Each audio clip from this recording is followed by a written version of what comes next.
An Iranian response is coming. Israel knows it, the Americans know it, everybody knows it. The nature of that response, however, shall determine the future relationship between the two major military powers in the Middle East, Iran versus Israel. This is the other side of the war that we don't talk about enough. But the fact is, Iran is a major regional power, and judging by its involvement in Russia, in the Russia-Ukraine war, its involvement in Sudan, other African countries, Iran is actually on its way to becoming an international power as well. Now, the Americans are afraid of that because they don't want to lose the Middle East. Yes, they are retreating. They have been retreating from the Middle East for years, but they were hoping to leave that new Middle East under the leadership of Israel, along with few Arab countries. Thus, the normalization. But if Iran does not allow this to happen, and is certainly not allowing this to happen, then there would be no point of the normalization from the point of view of Arab countries, because Israel is not strong enough to protect them from Iran, per their own calculations.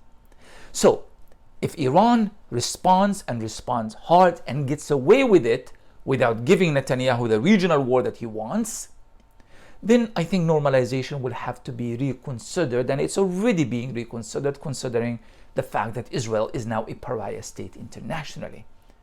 If Iran does not respond, it will jeopardize Iran's regional and international status, not just in the eyes of the Middle East and the world, but its own people as well.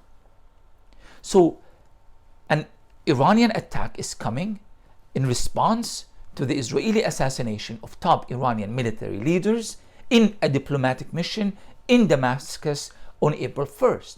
But please do keep this in mind. This is not the first time that Israel kills Iranians. I mean, they have been hitting Iranian targets for years.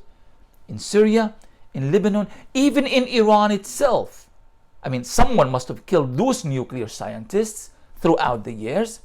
So this is an overdue Iranian response. And a lot of people have been asking questions. What's the point of the, all this tough language about Iranians' military power and all of that if you can't respond to the killing of your own people, scientists and generals and all of that? And the Iranian answer has always been, well, we are responding in our own way because we have allies in the region. But this time is different.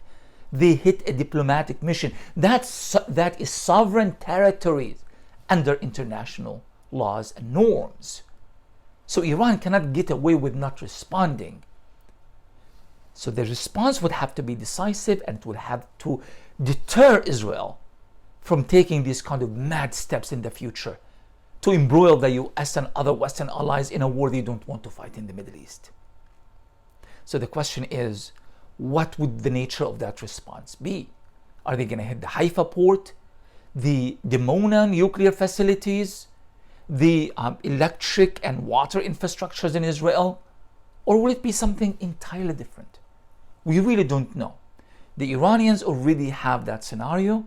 Most likely they are already working on that scenario. And most likely in the next few hours or days, we are going to find out for ourselves.